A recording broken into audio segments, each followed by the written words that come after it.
आज रोहित की माताजी, रोहित के भाई दिल्ली आए हैं।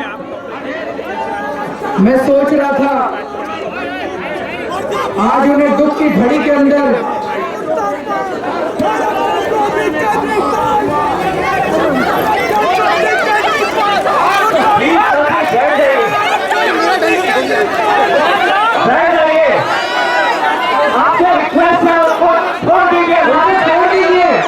यही तो चाहते हैं, उनको छोड़ दीजिए।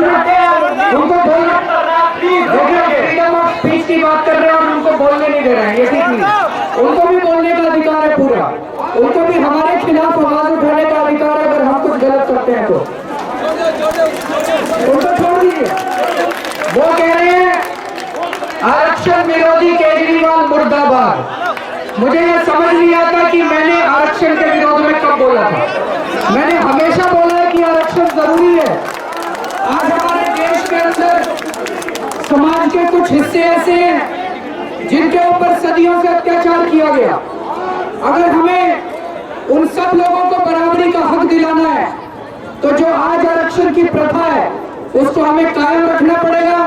ये मैं कई बार बोल चुका हूँ, आज फिर से दोहरा रहा हूँ। तो मुझे उम्मीद है कि आपकी जो शंका है उसको शांति मिलेगी। लेकिन मेरा फिर से यही आप लोगों से निवेदन है कि अगर कोई भी विरोध करे उसको रोकने की कोशिश मत कीजिए, उसे विरोध करने दीजिए। हर व्यक्ति को प्रश्न पूछने का अधिकार है और हर एक को उसका जवाब देने का उत्तरदायित्व है, उसको जवाब देना चाहिए। मैं सोचा था आज रोहित की माताजी और रोहित का परिवार दिल्ली आए हैं, हम ठीक से उनका स्वागत भी नहीं कर सकते, इतनी दुख की घड़ी है। और शायद उन्होंने भी कभी नहीं सोचा होगा कि एक दिन ऐसा आएगा उनकी जिंदगी में जब अपने ही बेटे की मौत के लिए उनको जंतर मंतर के ऊपर दिल्ली आके इस तरह से धरना प्रदर्शन करना पड़ेगा।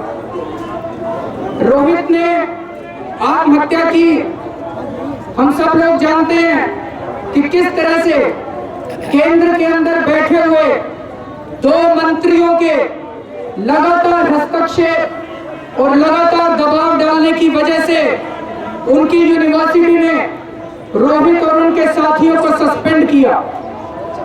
रोहित ने जो चिट्ठियां लिखी और रोहित का जो सुसाइड नोट था उसमें वो लड़का बार बार एक ही बात कह रहा है कि मैं बहुत गरीब परिवार से आता हूं, मैं दलित परिवार से आता हूं, अगर आप लोग मुझे इस तरह से सस्पेंड कर देंगे तो मेरा सब कुछ बर्बाद हो जाएगा, मेरा करियर बर्बाद हो जाएगा, मुझे स्कॉलरशिप मिलती है, आप प्लीज मुझे सस्पेंड मत कीजिए। वो लड़का बहुत होनहार लड़का था, वो लड़का बहुत होशियार लड़का था। इतने गरीब परिवार से, दलित परिवार से, गांव से आने के बावजूद उसने कॉलेज के अंदर जिस तरह से अपना हुनर दिखाया था, ऐसे लड़के को तो देश को नाज होना चाहिए ऐसे बच्चे के ऊपर।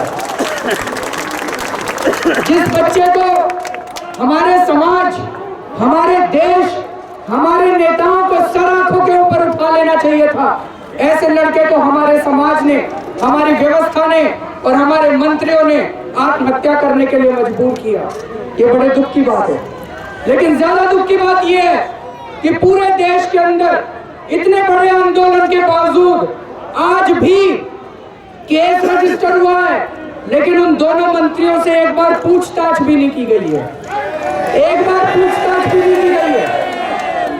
हम कहते हैं राइट टू इक्वालिटी, ये कैसी राइट टू इक्वालिटी है? ये कैसा आर्टिकल 14 है कि एक तरफ एक दलित लड़के को आत्महत्या करने के लिए मजबूर किया जाता है और दूसरी तरफ जिन मंत्रियों ने उस लड़के को आत्महत्या करने के लिए मजबूर किया वो मंत्री आज खुलेआम घूम रहे हैं और उनके ऊपर कोई एक्शन नहीं है।